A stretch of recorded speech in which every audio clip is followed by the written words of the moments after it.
আমাকে 70,000 ভোট দিয়েছিলেন। এবার ইনশাল্লাহ এই দেশে একটি জাতীয় নির্বাচন অনুষ্ঠিত হচ্ছে।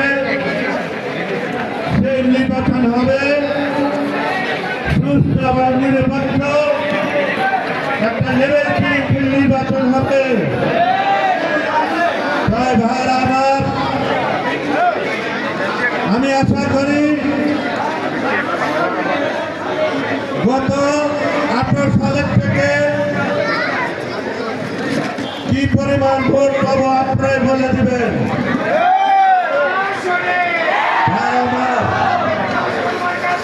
আজকে আমার বলতে হয় যে টাঙ্গাইল 5 আসনে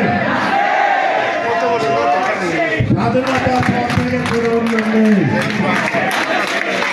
এ এলাকায় কোন সরকারি হসপিটাল নেই, এই এলাকায় কোন সরকারি হাই স্কুল নেই, এই স্কুলে কোন খেলাধুলার মাঠ নেই, এই অঞ্চলে কোন শিশু পার্ক নেই।